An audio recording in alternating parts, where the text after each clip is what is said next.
Just before we go, let's leave you with these shots from Gaza. This is the scene live there now. Palestinian militants there have fired around 350 rockets and mortars towards Israel as the Israeli military continues to carry out airstrikes on targets in the Palestinian enclave.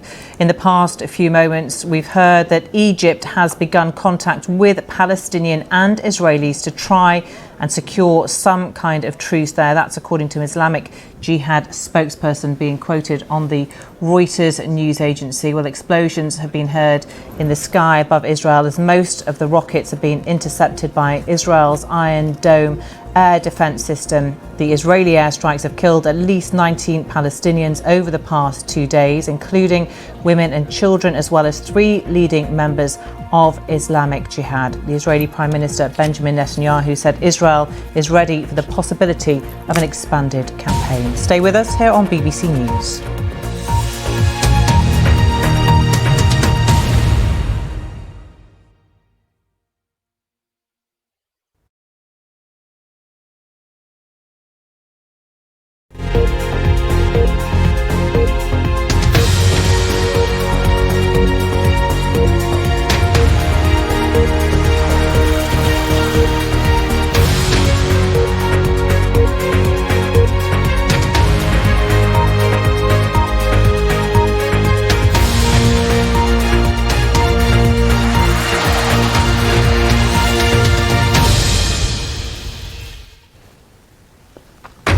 Live from London, this is BBC News.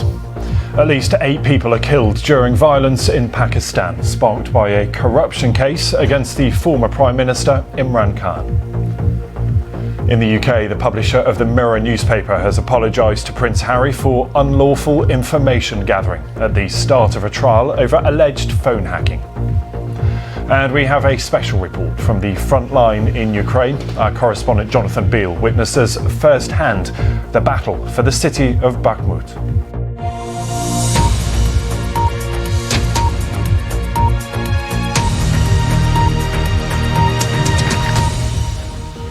Hello to you and welcome. We start in Pakistan, where the former Prime Minister Imran Khan has been remanded in custody for 8 days after his arrest on corruption charges. A conviction would disqualify him from standing for election.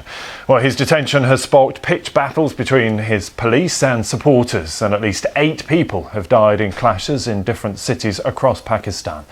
The government has now called in the army to maintain order in the capital city and other provinces.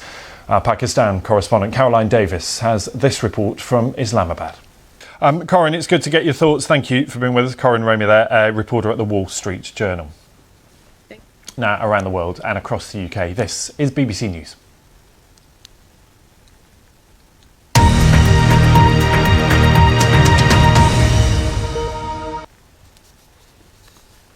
You're live with BBC News. Now let's take you to Ukraine and the battle for Bakhmut.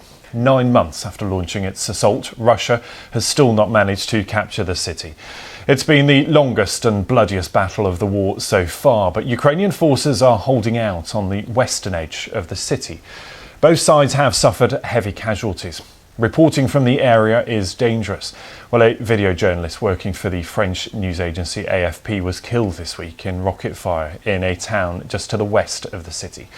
Well, our defence correspondent Jonathan Beale and his cameraman Lee Durant travelled to the front line of the battle and sent us this special report. Yeah, absolutely, Ellie. For now, thank you. Ellie Price there outside the court for us. And it's worth pointing out Prince Harry is due to give evidence in June. That's an important point. The first time a senior royal will be a witness in court in modern times. So worth keeping an eye on that. Now, as we've been reporting, thousands of people are already in Liverpool for the final of the Eurovision Song Contest. That takes place on Saturday. The UK is hosting on behalf of last year's winners, Ukraine. The contest attracts fans from all over the world, including our very own Russia editor, Steve Rosenberg. Now, you may know that Steve is a pretty excellent pianist. You may not know that he's got an encyclopedic knowledge of Eurovision tunes. So we've combined the two. Steve's in Liverpool, he's entertaining people at a bar in the city, and he's taking Eurovision requests. Let's have a listen.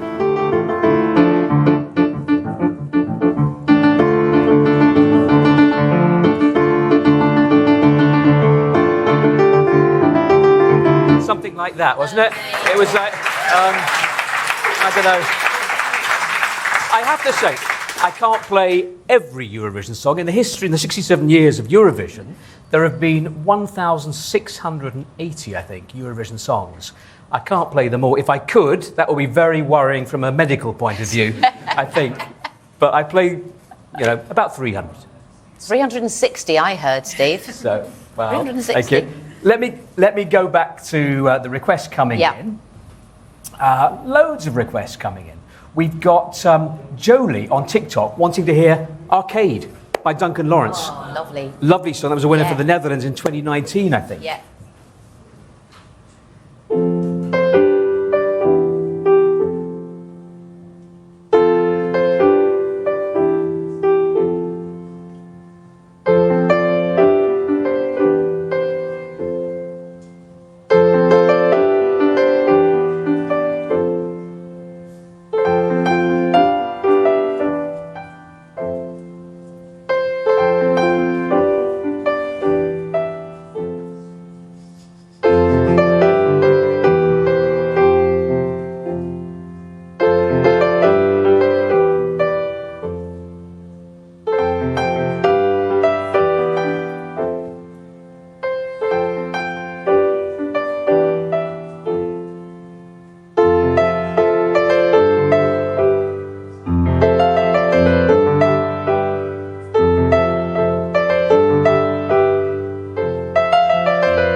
Arcade. Thank you very much. Thank you. Thank you very much indeed. Oh, Katrina and the Waves. That's been requested. Love Shine the Light. That's Ruslan on email. Classic from 1997.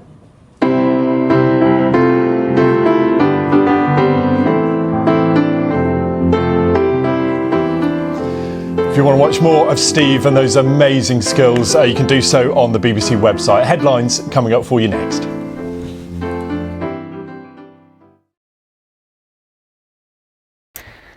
Hello there. It's another day where we're going to see pretty widespread showers around, and some of the biggest storms are likely to be affecting parts of East Anglia and southeast England. So some warm spells of sunshine around on Saturday, Sunday cloudier with rain at times.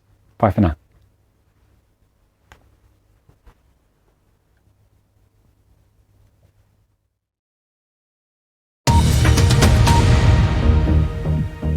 This is BBC News. These are the headlines. At least 8 people have been killed during violence in Pakistan, sparked by a corruption case against the former Prime Minister Imran Khan. In the UK, the publisher of the Mirror newspaper has apologised to Prince Harry for unlawful information gathering at the start of a trial over alleged phone hacking. Deadly airstrikes engulf Gaza City as Israeli military and Palestinian militants continue their conflict.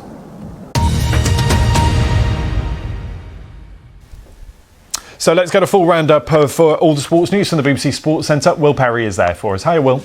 Hello, Ben. What a fixture at the San Siro. Later in Italy, Manchester City or Real Madrid await the winner of the second Champions League semi-final, which sees AC Milan play Inter Milan. The first meeting, actually, between the two city rivals in the competition since 2005. Ben, that's all the sport for now. I'll see you with more in an hour. I look forward to it, Will. For now, thank you. Now, Palestinian militants in Gaza have fired more than 350 rockets and mortars towards Israel as the Israeli military continues to carry out airstrikes on targets in the Palestinian enclave. Explosions have been heard in the sky as most of the rockets have been intercepted by Israel's Iron Dome air defence system. Well, the Israeli airstrikes have killed at least 19 Palestinians over the past 2 days. They include women and children, as well as 3 leading members of Islamic Jihad. Well, the Israeli Prime Minister, Benjamin Netanyahu, has said that Israel is ready for the possibility of an expanded campaign and what he called harsh strikes against Gaza. Well, let's show you the scene now live in Gaza, somewhat quieter than these pictures shot earlier today, give you a sense of what's happening right now. But while we look at those, let's speak to David Makowski, who's a distinguished fellow at the Washington Institute and director of the Koret Project on Arab-Israel relations. Thank you for being with us on BBC News. And I wonder, first of all, what you make of this escalation, because we certainly heard from Benjamin Netanyahu saying any escalation from militants would be met with a crushing response, both sides really ratcheting up the tensions. Let's get some of the day's other main stories now from around the UK. Heavy storms have caused flash flooding and widespread disruption across large parts of England. Homes have been evacuated, schools closed and roads shut after rivers broke their banks following a deluge of rain. Dozens of flood warnings and alerts remain in place as further rain is forecast. Delayed health checks for people with diabetes may have contributed to 7,000 more deaths than usual in England last year. That's according to the charity Diabetes UK. It says nearly 2 million people missed out on routine checks in 2021 and 2022. It says the pandemic is the most likely cause of the disruption, but said too many people are still having to manage their condition alone. A baby has been born using 3 people's DNA for the first time in the UK. The pioneering technique is an attempt to prevent children being born with mitochondrial diseases. While the baby's DNA comes from its 2 parents, less than 1% is from a female donor. Now, around the world and across the UK, this is BBC News.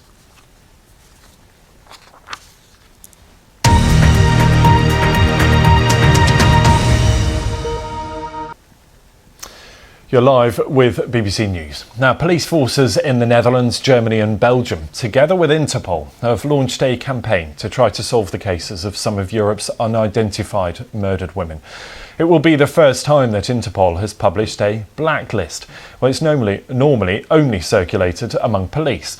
Anna Holligan has been looking into the case of a woman who was found hidden in a waste container. Now, I want to take you back to our rather extremely talented Russia editor, Steve Rosenberg. As we showed you a little earlier, he is in Liverpool. He is entertaining people at a bar. We know he's a brilliant pianist. He's also got an encyclopedic knowledge of Eurovision songs, and therefore he is taking requests, as you do. So let's have a listen into some of Steve's playing.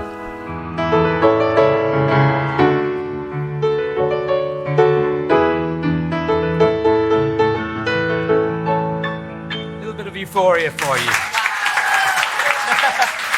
So good.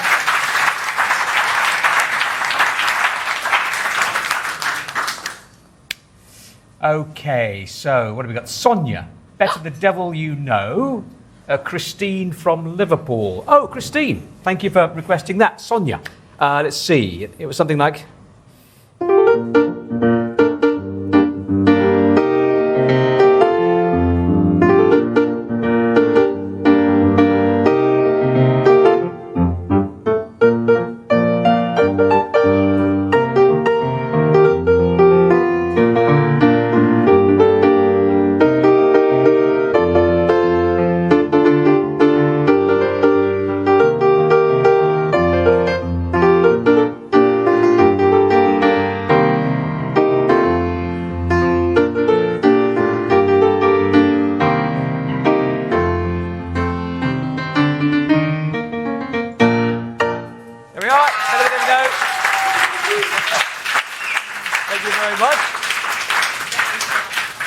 Now, let's see. Anthea and David in Cheshire have requested Save All Your Kisses for Me. Come on. Brotherhood of Man, winners for the UK in 1976.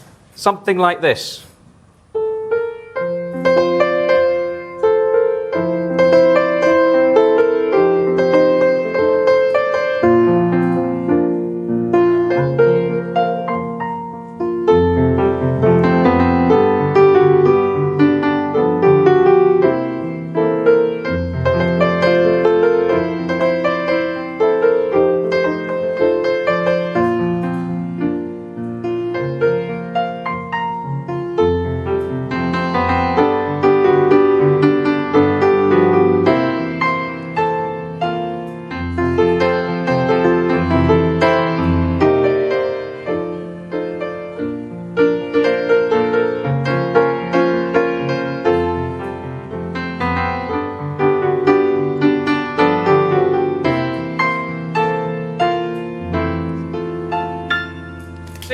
to me. Thank you.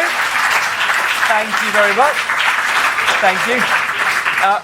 Rihanna on TikTok has requested Only Teardrops.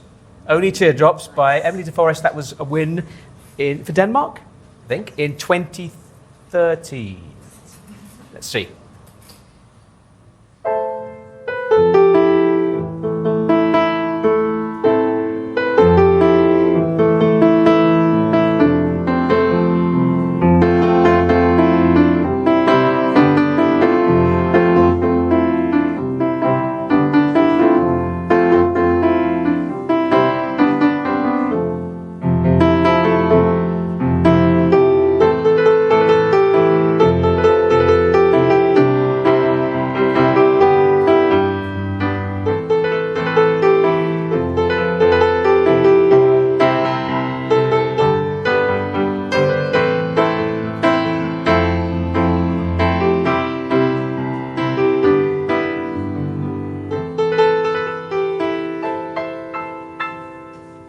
Only Teardrops. Thank you very much.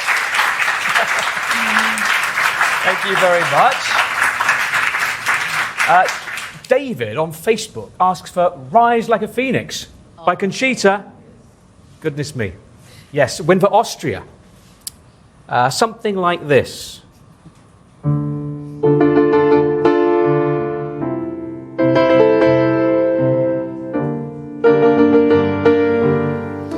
If you want to watch more of Steve's Eurovision piano party on the BBC website, YouTube and Facebook, we'll see you with the headlines very shortly. Bye-bye.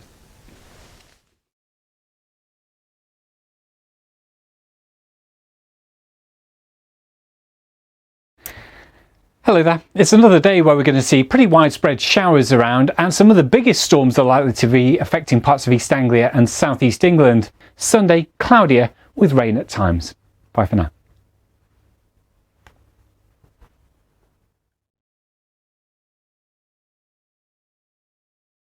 With something of a rigmarole when a US president is on the move. Yes, it's about security. It's also a projection of power. They're the people you call when all else fails. If we can't trust them, that's a very scary thought. This is the European Space Agency's JUICE mission, and it has a 4 billion mile voyage ahead. We're going to be able to see exquisite detail in those pictures. More than just the headlines. The BBC News Channel. Watch on iPlayer.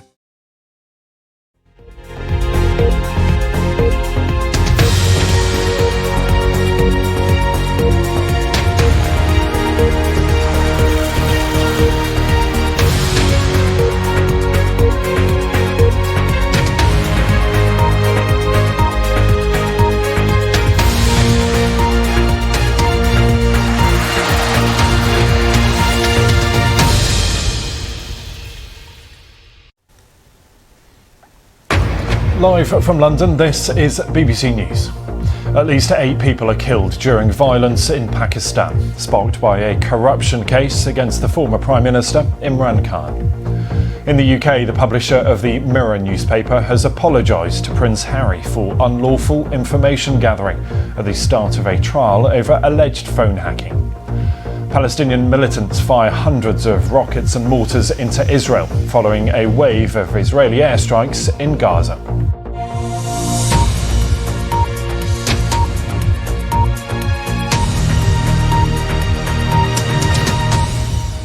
Hello to you, welcome, I'm Ben Thompson. We start this hour in Pakistan, where the former Prime Minister Imran Khan has been remanded in custody for 8 days after his arrest on corruption charges. A conviction would disqualify him from standing for election. While his detention has sparked pitched battles between police and his supporters, and at least 8 people have died in clashes in different cities across Pakistan. The government has now called in the army to maintain order in the capital city and other provinces. Our Pakistan correspondent Caroline Davis has this report from Islamabad. It's good to get your thoughts. Thanks for being with us. That's Brian Lanza, there, Republican strategist. Thank you, joining us live from Washington and across the UK. This is BBC News.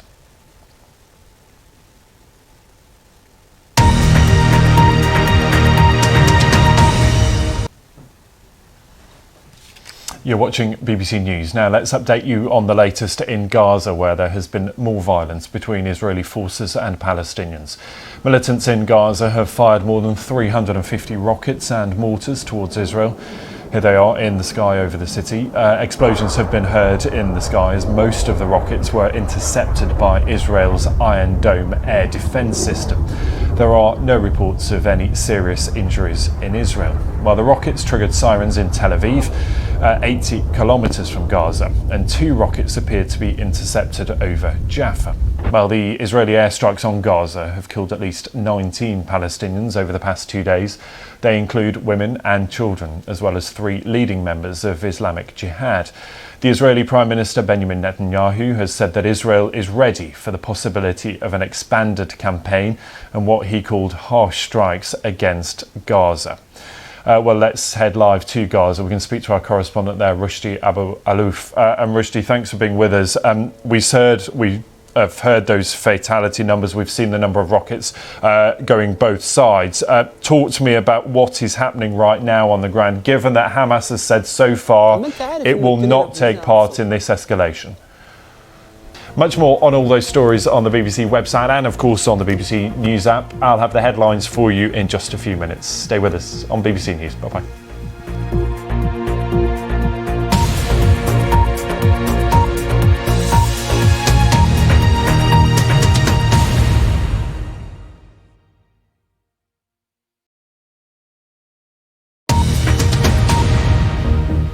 Hello, this is BBC News. These are the headlines. At least 8 people have been killed during violence in Pakistan, sparked by a corruption case against the former Prime Minister Imran Khan. In the UK, the publisher of the Mirror newspaper has apologised to Prince Harry for unlawful information gathering at the start of a trial over alleged phone hacking. And Palestinian militants have fired hundreds of rockets and mortars into Israel, following a wave of Israeli airstrikes in Gaza.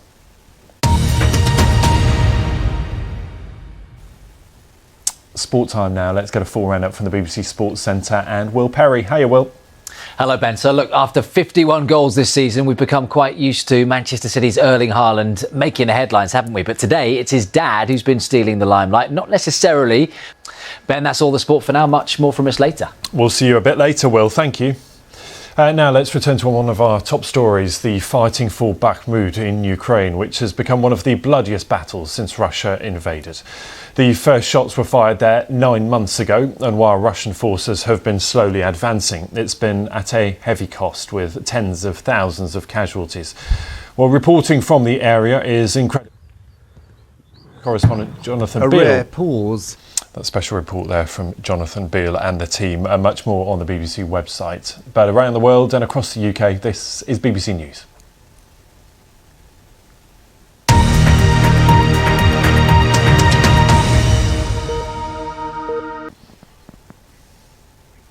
You're live with BBC News now.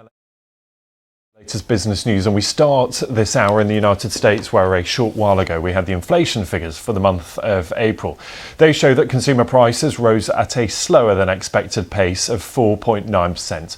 That is just a small fall from of 0.1% compared to the previous month. Now that will provide some relief to the Federal Reserve. Of course, the central bank is trying to bring down inflation. This suggests that that may be having an effect. Let's speak to Michelle Fleury, who's in New York for us. And Michelle, that's the big question, isn't it? All the action, that interest rate rise that we've seen from the US Federal Reserve finally starting to pay dividends. Some other business stories for you this hour. The Supreme Court in London has ruled that it's too late for a group of Nigerian claimants to sue the oil giant Shell. That relates to an offshore spill more than a decade ago. Lawyers representing nearly 30,000 people in the Niger Delta have been trying to sue Shell, saying the oil slick polluted their land and waterways, damaged farming, fishing, drinking water and religious shrines. The UK government has approved the use of longer lorries on British roads, saying it will make businesses more efficient and cut emissions. Well, that comes despite one campaign group warning the move could put pedestrians and cyclists at risk. The move is set to result in over $1.5 billion worth of economic benefits. So if I can show you the markets at this point in the day, and this is how America is looking. It originally opened higher, but you can see dipping into the reds slightly. That's a result, of course, of that falling rate of inflation. If I can just show you what's happening in Europe, because all eyes there looking ahead to the interest rate decision in the UK on Thursday, where widely expected to rise from 4.25% to 4.5%. That's your business. You're watching BBC News.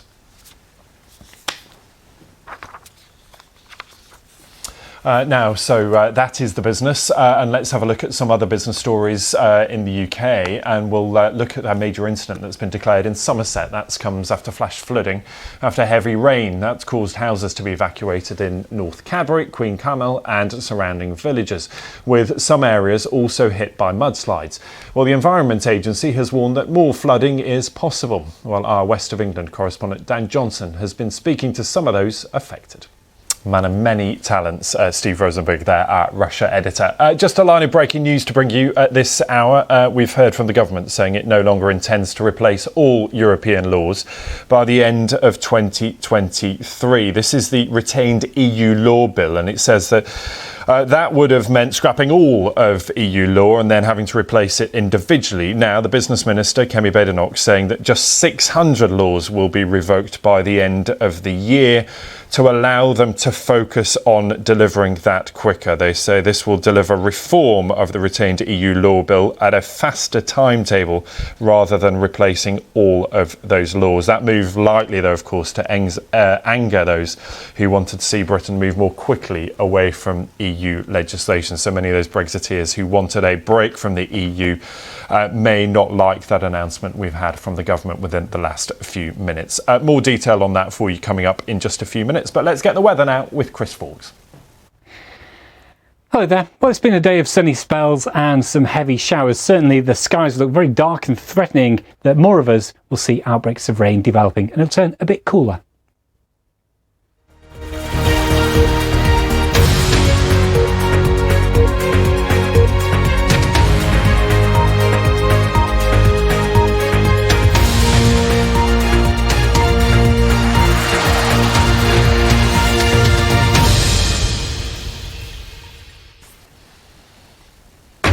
Live from London, this is BBC News. In the next 60 minutes, all the main UK stories together with the latest breaking developments internationally. In the UK, the publisher of the Mirror newspaper has apologised to Prince Harry for unlawful information gathering at the start of a trial over alleged phone hacking. Donald Trump says he will appeal against a verdict that found him guilty of sexually abusing and defaming the journalist E. Jean Carroll. She calls the ruling a victory for all women. When the jury said yes, we looked at each other and that was the moment. It was such a wonderful, overwhelming moment. At least 8 people are killed during violence in Pakistan, sparked by a corruption case against the former Prime Minister Imran Khan.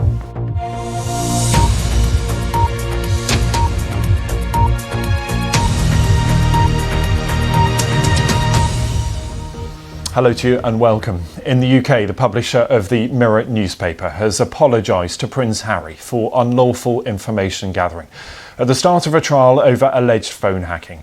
The Prince's lawyers say Harry was subjected to the most intrusive methods of obtaining personal information.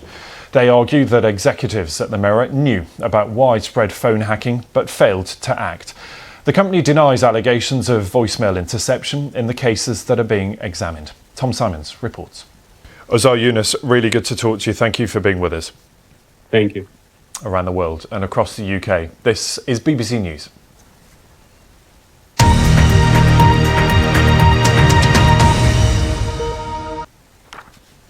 You're live with BBC News. Next to Ukraine and the battle for Bakhmut. 9 months after launching its assault, Russia has still not managed to capture the city. It's been the longest and bloodiest battle of the war so far, but Ukrainian forces are holding out on the western edge of the city. Both sides have suffered heavy casualties. Reporting from the area is dangerous. Well, a video journalist working for the French news agency AFP was killed this week in rocket fire in a town just to the west of the city. Our defence correspondent Jonathan Bill and his cameraman Lee Durant travelled to the front line of the battle and sent us this special report. Much more on that story on the BBC News website. Also there, our top story, the publisher of the Mirror newspaper apologising to Prince Harry for unlawful information gathering. That is the start of a trial over alleged phone hacking. Loads more info on Eurovision, of course, the final on Saturday. bbc.com/news. Stay with us here on BBC News.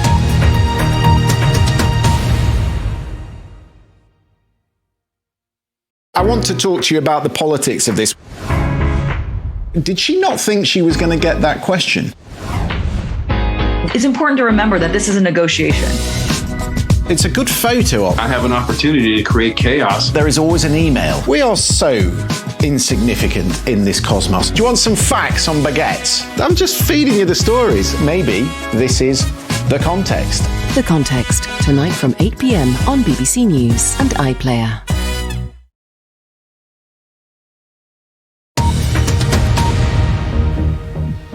Hello, this is BBC News. These are the headlines. In the UK, the publisher of the Mirror newspaper has apologised to Prince Harry for unlawful information gathering during a trial over alleged phone hacking. The Archbishop of Canterbury has condemned the UK government's illegal migration bill in a speech at the House of Lords. And Donald Trump says he will appeal against a verdict that found him guilty of sexually abusing and defaming the journalist E. Jean Carroll. Now let's return to that story that the government is facing strong criticism of its migration policy in the House of Lords, with the Archbishop of Canterbury, Justin Welby, describing the illegal migration bill as immoral. He was speaking during a debate on the plans that would see people who arrive in the UK illegally deported to Rwanda. While the former head of the British Army, General Sir Richard Dannat, who sits as a crossbench peer, said the viciousness of the legislation risked trashing the UK's international reputation. Well, here is what Archbishop Justin Welby said to explain why the proposals wouldn't solve the problem of people crossing the Channel. Now let's return to one of our top stories this hour. News that the publisher of the Daily Mirror newspaper has apologised to Prince Harry for unlawful information gathering. This, of course, all coming at the start of a trial over alleged phone hacking.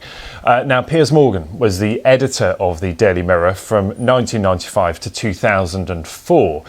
In the trial that's been brought against Mirror Group that started today, the lawyer for Prince Harry and 3 other claimants has claimed that they have new evidence that links Mr. Morgan, who is now a TV presenter, to phone hacking at the Mirror. Well, in an exclusive interview recorded before the start of the trial, Mr. Morgan tells the BBC's Amal Rajan that he denies any knowledge of unlawful activity.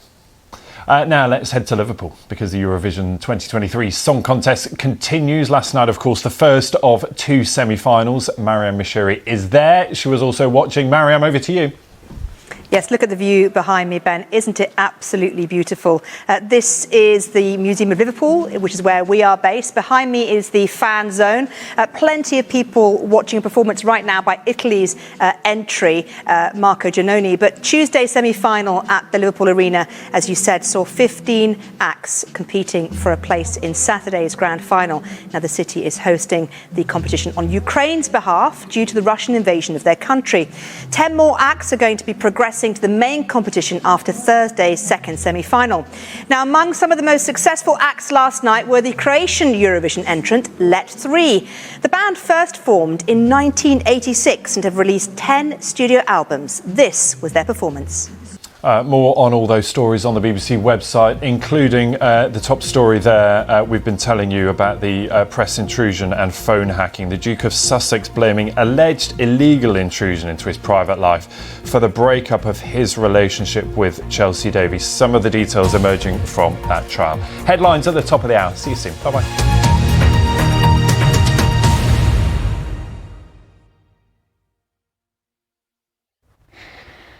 Hello there. Well, it's been a day of sunny spells and some heavy showers. Certainly the skies look very dark and threatening